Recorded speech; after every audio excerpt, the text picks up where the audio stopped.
We are born free. And we will die free. The time in between, though, that's complicated.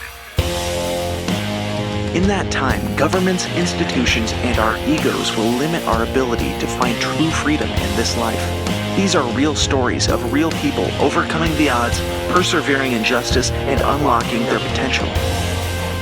Welcome to Finding Freedom. Here's your host, John Odermatt.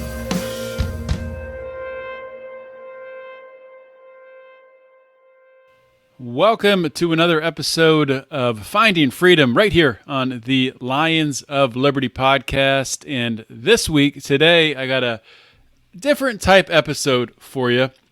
Something that's been on my mind, and honestly, I've been hearing a lot of people talking about it recently.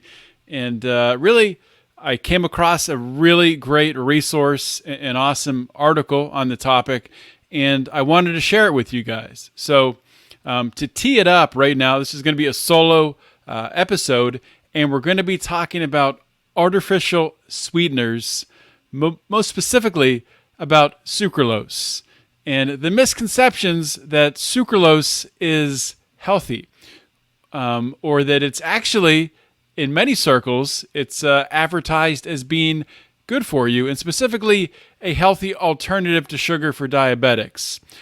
Well, we're going to talk about all that stuff. We'll get to that in a minute. Before we do, I want to do a little promoting for next week's show. Have an incredible guest that I'm so excited that I've been able to line up. Damon West will be coming on the show. I'll actually be interviewing him this Thursday. So if you're listening to this on July 21st, I'll be interviewing him on July 21st, and you'll be able to stream that, watch it live, comment if you are a member of the Lions of Liberty Pride. So please consider joining on Patreon or on Locals and join the Lions of Liberty Pride so you can get that interview right away. I will also put it out on our patron supporters bonus podcast feed, where we put out content early and we put our bonus content on there, all that good stuff. Damon West, who is he? I first heard him on the Ed Mylett show. Ed Mylett, entrepreneur, has a massive podcast platform, and Damon was interviewed there. He's a guy who went to prison for a significant amount of time, had a past as a college quarterback. You might be familiar with his name. Went to prison, and since then, since getting out, has become one of the biggest motivational speakers in the industry. He's talked to the Alabama football team with Nick Saban. He's talked to Clemson with Dabo Swinney. He's all over the place, and he's one of the most sought after speakers, really that you can get. So I am just beyond excited that I'm going to get to talk to him today as you listen to this. So join the Pride, and you can join in on the fun and get to that interview early.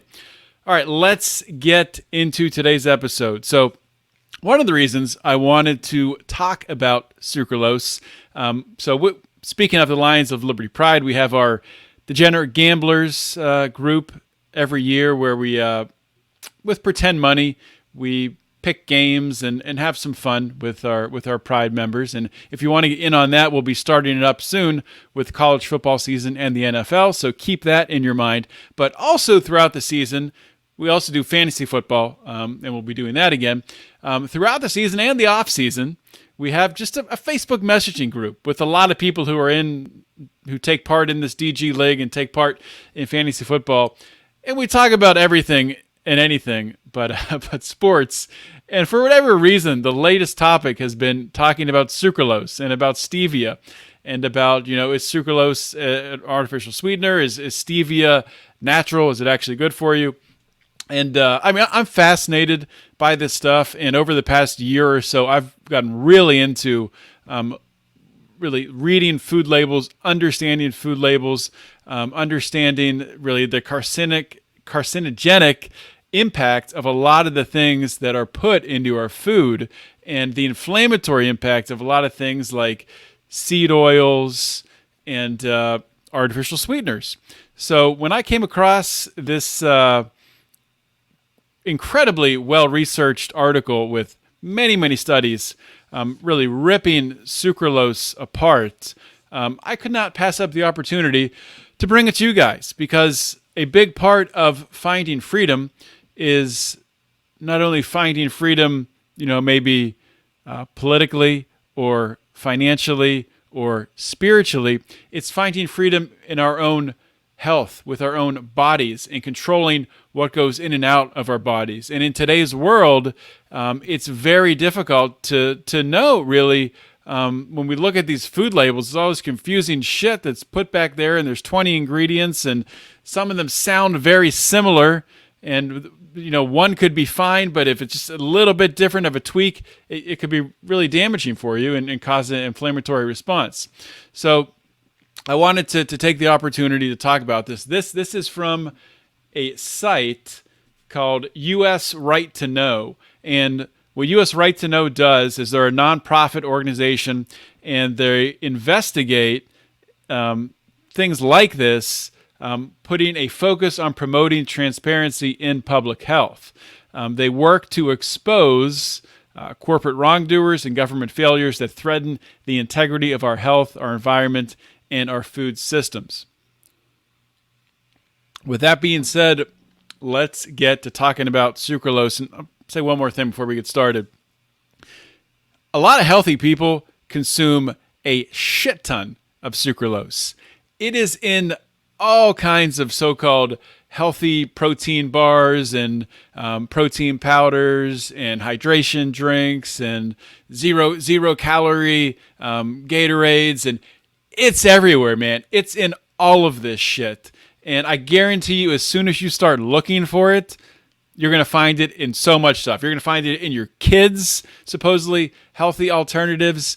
It's disgusting, everything that sucralose is in. Let's talk about it, and let's learn why it's disgusting. So, sucralose is the most widely used artificial sweetener in the United States, commonly sold under the brand name Splenda.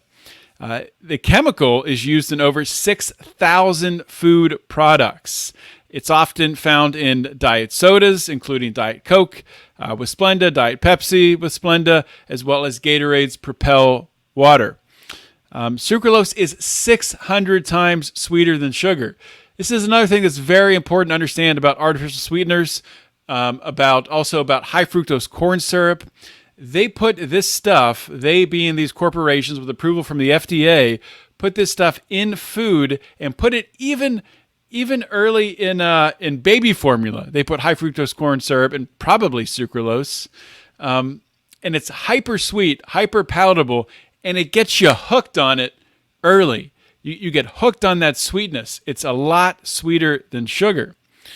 And although, like I was saying, sucralose is marketed as a healthy product, as being a way to lose weight, as being a way to help mitigate diabetes, it's been linked to a lot of terrible diseases, from leukemia to weight gain, obesity, diabetes, liver inflammation, metabolic dysfunction, and many other illnesses. So sucralose backers for a long time, and this has been the claim with a lot of artificial sweeteners, they claim that it is poorly absorbed, and that for that reason it does not significantly bioaccumulate in the human body, and they say it just passes through you. A 2018 study found that sucralose metabolizes and bioaccumulates in rats. And based on recent science, US Right to Know petitioned the Federal Trade Commission to investigate deceptive advertising claims by Tate & Lyle, which is the Johnson & Johnson subsidiary, and Coca-Cola. Okay, so let's get into some key facts about sucralose. And if you're watching on the video, I'm actually looking down at paper notes, which I never do, but I printed this out because I wanted to highlight it, and whatever. Hardly anybody watches the video, so if I'm looking down, I really don't care.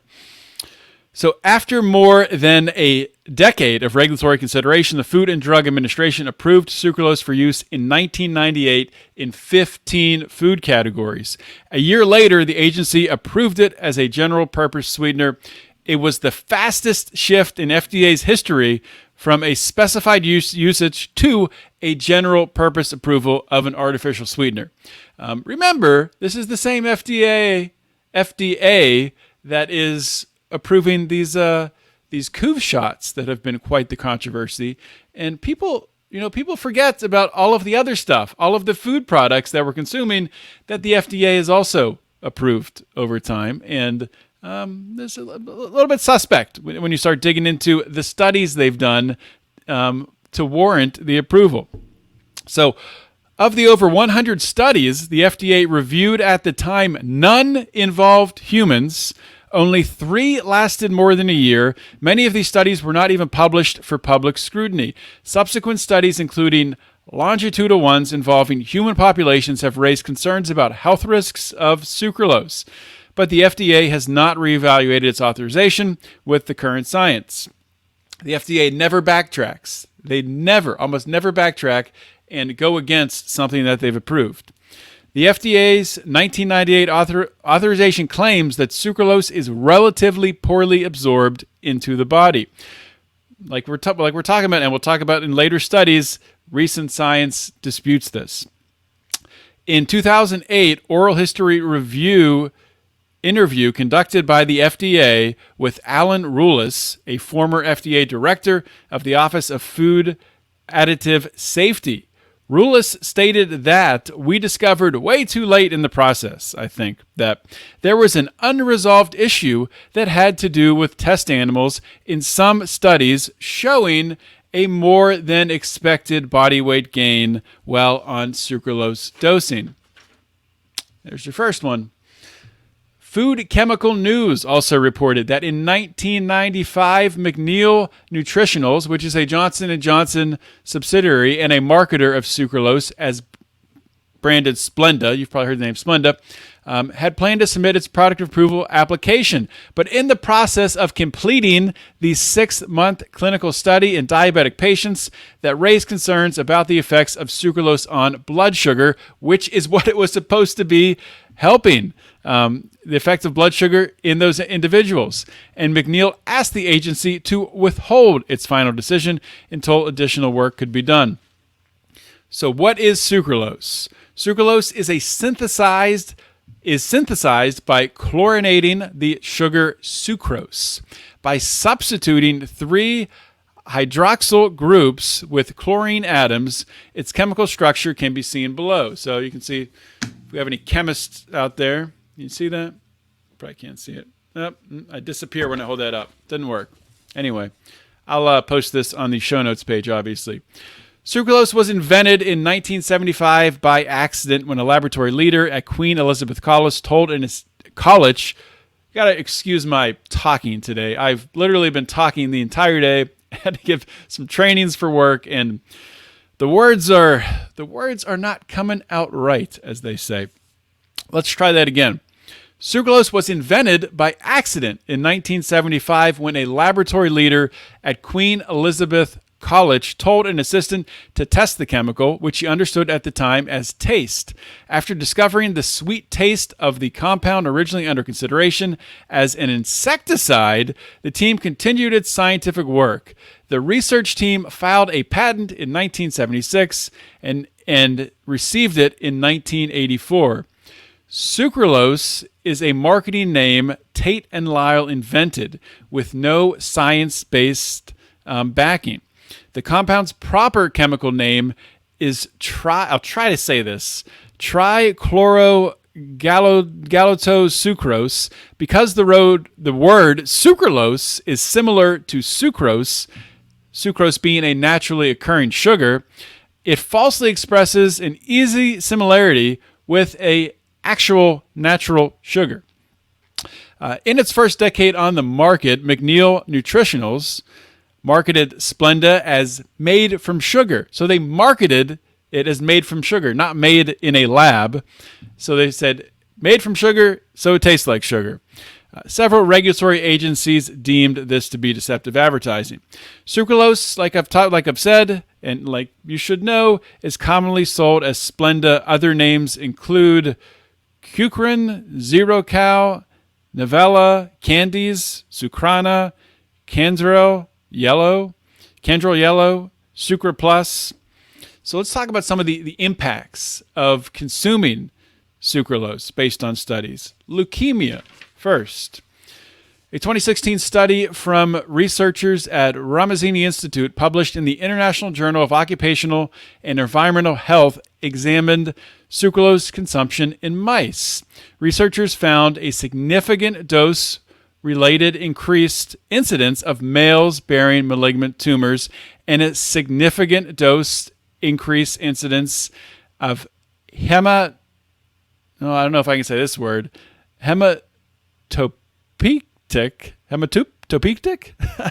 neoplasis in males, particularly at doses of 2,000 and 16,000 parts per million.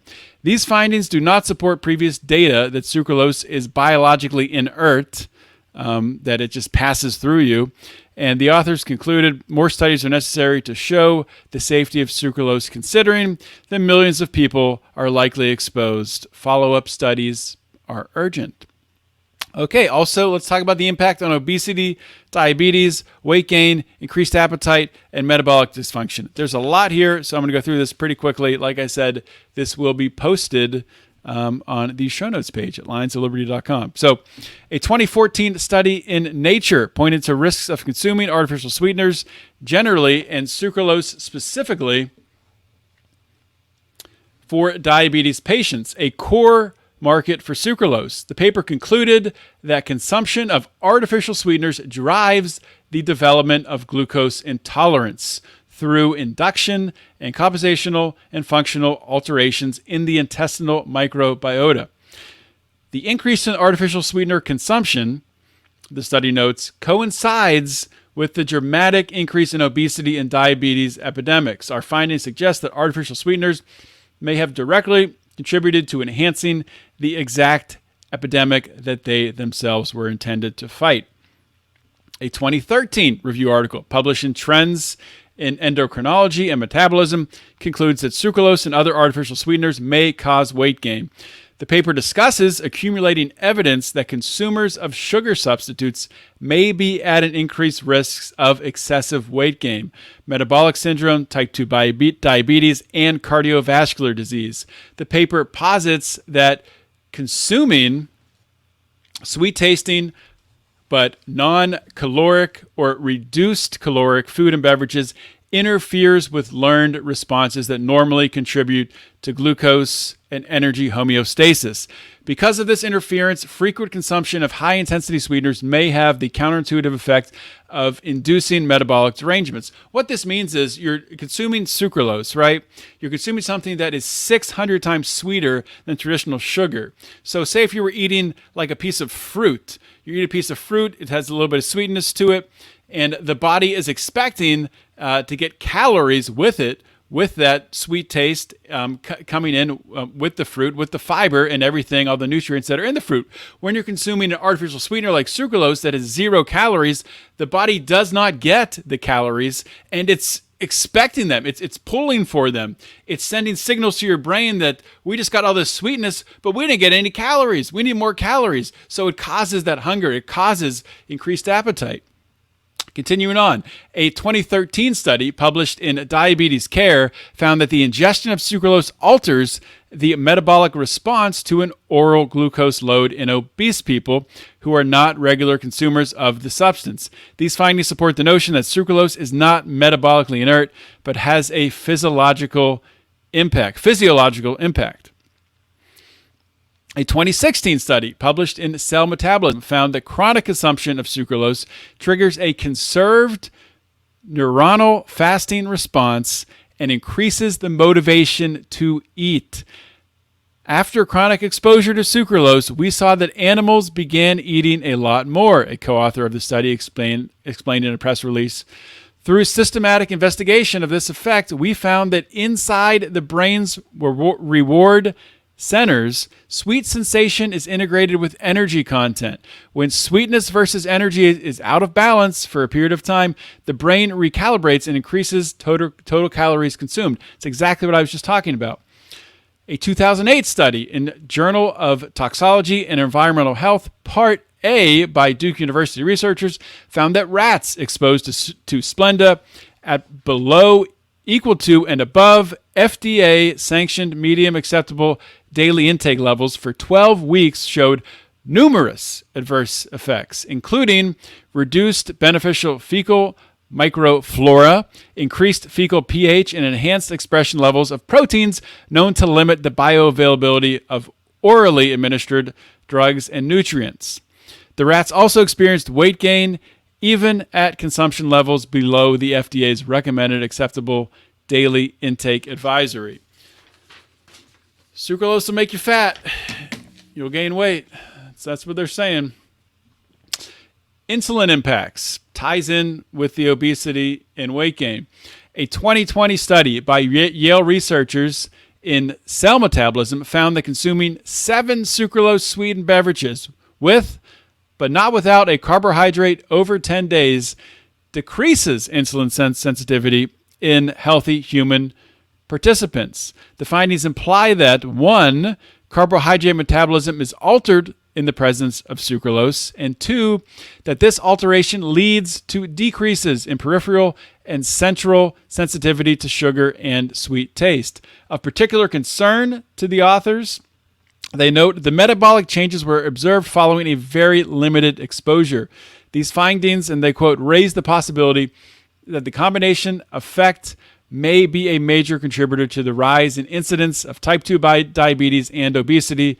If so, the addition of low-calorie sweeteners to increase the sweetness of carbohydrate-containing food should be discouraged, and consumption of diet drinks with meals should be counseled against.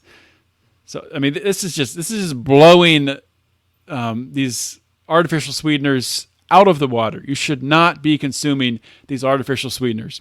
In a 2018 study in the American Journal of Clinical Nutrition concluded that research subjects who consumed sucralose showed a significant decrease in insulin sensitivity, leading the researchers to conclude sucralose may have effects on glucose metabolism.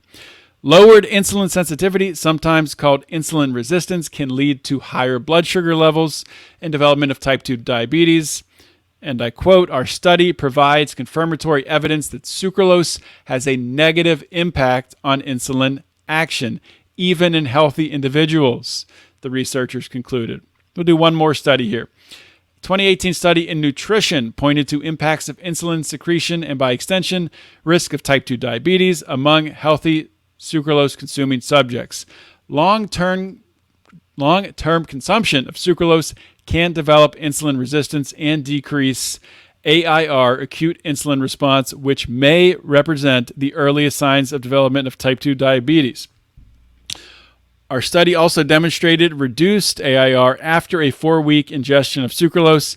This result may imply that chronic exposure to sucralose leads firstly to increased insulin secretion and later to reduction of insulin secretion. All right, let's keep going. Sucralose in human breast milk and babies. Sucralose can enter into the breast milk of breastfeeding mothers, according to a 2019 study in the Journal of Pediatric Gastroenterology and Nutrition. The study of 34 breastfeeding women concludes that sucralose appeared in breast milk 2 hours following ingestion, with concentrations varying markedly between individuals. Since the study assessed breast milk after just a single diet soda ingestion, researchers found that concentrations reported may underestimate true infant exposure via breast milk. Future research should determine concentration after repeated exposures. A 2020 study published in Gut Microbes concluded that sucralose consumption in pregnant mice inhibited intestinal development, induced imbalance of gut microbiota, and low-grade inflammation, and further disrupted gut barrier function in 3-week-old offspring. The researchers wrote, this data suggests that excessive sucralose should be taken with caution, especially during pregnancy and lactation, and also provide new insight into a better understanding of pathogenesis of non-alcoholic fatty liver disease in adulthood. Let's talk about bioaccumulation. A 2018 study published in the Journal of Toxicology and Environmental Health concluded that sucralose could be seen in rat tissue. 2 weeks after stopping the 40-day feeding period, even though this compound had disappeared from the urine and feces. These findings do not support previous claims submitted to regulatory agencies that sucralose is a stable compound, that 1, is not metabolized in vivo, and 2, excreted unchanged in the feces, and 3, clears the body within a few days, concludes researchers. Data indicates that it may now be time to revisit the regulatory status of sucralose. Formation of toxic or carcinogenic compounds. A 2019 study, the German Federal Institute of Risk Assessment, pointed to cancer risks associated with cooking foods containing sucralose at temperatures of 250 degrees or higher. Cooking at these temperatures, and I quote, may lead to formation of chlorinated organic compounds with a health-damaging potential, such as polychlorinated dibenzo-P-dioxins, PCDD, and dibenzofurans, PCDF, and chloropropanols. The study concludes consumption of these hazardous substances and toxins could lead to diseases such as cancer, the skin disorder, chloroacne, as well as liver and kidney disease. Let's do one more here. In 2020, a German agency, BFR, published a review of 19 studies on sucralose in the journal Food Chemistry. The researchers concluded that sucralose, and I quote, can be degraded at high temperatures during cooking or baking of sucralose-containing foods, and that, and I quote, as a consequence, potentially toxic chlorinated compounds might be generated. Let's talk about irritable bowel syndrome, IBS. I know a lot of people that struggle with IBS. In 2018, study published in Inflammatory Bowel Diseases, researchers found that given over a 6-week period, the artificial sweetener sucralose worsens gut inflammation in mice with Crohn's disease. Our findings suggest that patients with Crohn's disease should think carefully about consuming Splenda or similar products containing sucralose or maltodextrin, the study's lead author said in a press release. It's just incredible, the amount of studies that are out just pointing out all of the terrible diseases and terrible things that sucralose can do to the human body, and yet it's still in all of this health food out there. It's still on the shelves, and I hope this changes soon. We'll see. That's why I'm doing this podcast. Let's talk about colon cancer. A 2020 article in Frontiers in Oncology, based on research on mice, raised concerns about colon cancer risks associated with sucralose consumption. The study concluded that sucralose caused significant increases in the number and size of cancerous colon tumors. A likely mechanistic explanation would be that inflammation was exacerbated by sucralose. That's a quote. The study further surmised that a steady stream of sucralose in the diet could lead to impaired inactivation of digestive proteins, damaging the gut barrier and exacerbating inflammation. A lot of talk about destroying your gut microbiome with sucralose. Liver inflammation. Let's talk about that. A 2017 study of mice in Frontiers in Physiology reported. Sucralose consumption for 6 months altered the gut microbiome composition, fecal metabolites, and pro-inflammatory gene expression in the liver. The alterations induced by sucralose consumption could affect the development of inflammation and further influence other physiological functions in the body. Let's talk about the deceptive advertising around sucralose. We talked a little bit about it, but let's just reinforce that. Of course, they took the name sucralose because it sounds close to sucrose. And when you put that on a food label, it's very easy to think you're reading sucrose, which is a naturally occurring sugar, but you're actually reading the word sucralose, and they sneak it by you. Splenda has a long history of deceptive advertising. In its early years, McNeil Nutritionals, at the time a subsidiary of Johnson & Johnson, spent over $200 million in marketing Splenda with the misleading slogan, "Made from sugar, so it tastes like sugar." Talked about that earlier. Even though the product contains no natural sugars, the advertising campaign was the target of multiple lawsuits and regulatory reviews across the world. Courts of agencies in France, Australia, and New Zealand ruled the slogan was false, misleading, and banned advertisements from their respective countries. There's a couple more regulatory or lawsuit claims in different countries. New Zealand Advertising Standards Complaints Board refused the same advertisements in 2005, ruling on the grounds that it gave rise to likelihood of consumer being confused and misled as a result of the comparison in advertising. In 2007, the Commercial Court of Paris ruled that McNeil's violated French consumer protection laws and ordered the company to stop what it concluded was misleading wording in its advertising.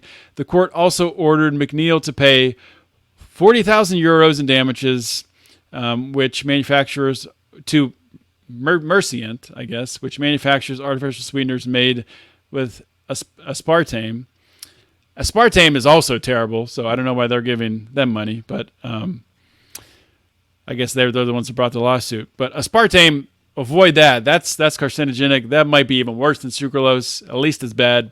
Those are the two you definitely want to avoid. And high fructose corn syrup. Okay, in the U.S., a similar lawsuit between Merciant and McNeil concluded with an undisclosed settlement. Splenda's current marketing in the U.S. no longer focuses on sugar, but on claiming health benefits for diabetes patients and people who are trying to lose weight, despite science linking sucralose to obesity, diabetes, weight gain, increased appetite, and metabolic dysfunction. Guys, it's all out there. You can find it yourself. I will post this article on the show notes page. It'll be a little shorter show this week, as I said. If you're looking for alternatives to sweeteners and you want to consume less sugar, number one, I would just say try to consume less things that are sweet. Eat natural fruits. You got to stop drinking soda. You got to cut that stuff out. You got to stop drinking energy drinks that have all kinds of crap in them and are loaded up with either sugar or artificial sweeteners. You just have to stop it if you want to be healthy. And if you want to be free, if you don't want to hand over your body to the whims of the FDA and these giant corporations, if you want to be truly a free sovereign being, you got to take control of yourself, of your body, and of what you ingest. And you can't take control of that unless you understand what you are ingesting. So that's one of my big focuses on finding freedom going forward, is empowering you listeners, empowering all of you out there to have the knowledge, to be able to have dominion over your own body, to understand what you're putting in and the effects it'll have on you. So a great alternative to sugar, to artificial sweeteners, is stevia. Now, you don't want to get processed stevia that, a lot of times you'll see it contains erythritol. Erythritol is another one that they say passes right through you. I don't believe them. So if you see stevia and erythritol on the same label, you want to avoid that. You want natural stevia. It is used, more and more products are just using just clean stevia. Also, you can grow your own stevia. I grew stevia in my herb garden last year. Grew what I thought was a lot of it, but after we chopped it all down and dried it out, we had about half a mason jar of ground up stevia. So we're still using that. But you can do that, and you can make it into like a tincture, and then put drops of it in your coffee for a little bit of sweetness if you want to. I like drinking black coffee because I'm an American and I'm a man. But that's just me. Maybe you like to weaken down your coffee and you can't handle taste of black coffee. That's you. That's not me. There's also monk fruit sweetener, which is natural. And the great thing about monk fruit sweetener and stevia is they're not going to impact your glycemic index. They're not going to spike your blood sugar. So if you're somebody who does intermittent fasting or fasting, well, depending on how purist you are, some people will do just water in that fasting window. But some people, will do coffee as well, or might even do something that a drink that would have stevia or monk fruit in it, because it's not going to impact your glycemic index. So those are great alternatives, and that's just my advice, guys. Start reading labels. If you pick up a box, you pick up a wrapper, and it has more than 5 ingredients on it, stop. Probably just put that down and don't take it, but definitely focus on all of those ingredients. And try to find natural things to eat. So, instead of picking up instead of going to the gas station or the grocery store and getting a Quest protein bar, which all the Quest products have sucralose in them, instead of doing that, have some nuts. Find a clean protein powder, and make a protein shake with that. There's lots of ways to avoid this stuff. It's easy to fall in the trap of thinking, oh, well, it's just in all the food. This is what I eat. This is what I have to do with my life. You don't. You really don't. You can take control of it. There's easy ways around it. There's plenty of other things to consume to get enough protein, to get enough calories, to keep yourself full. You're not going to starve. But really, I really want to encourage you. And if you're still listening to this point, you're probably taking this to heart. I really want to encourage you to stop putting artificial sweeteners like sucralose and aspartame into your system. Just draw the line and stop. You can do it. Trust me. I've done it myself, and I'm someone who used to consume a lot of those Quest bars because I thought they were healthy. I heard an interview of one of the founders of Quest, Tom. I think his name's Tom Bilyeu. He was on one of my favorite podcasts, the Ed Milet Show, which I was just talking about at the outset. Who I heard Damon West, who's on next week's show. I heard him on Ed Milet, but he was on Ed Milet's show, and he was talking about, even to start to make these Quest protein bars, to do it without high fructose corn syrup was hard to do because it was hard to find the machinery set up that would actually be able to run and form these, the ingredients into a solid bar. So in order to do that, they had to design their own equipment. And that's probably one of the reasons why there's not a lot of alternatives, because all of this equipment that molds these candy bars and protein bars has been made to fit and to work with, the certain food lubricants and artificial sweeteners that are in there now, the high fructose corn syrup, things like that. So to go outside of that, you have to build a whole new manufacturing process. And I have another theory that the reason why we have so many of these seed oils and soy in our food is, I have a theory, I have not proven this, I have a theory that they work as lubricants in these manufacturing processes when they're producing all of this highly processed food.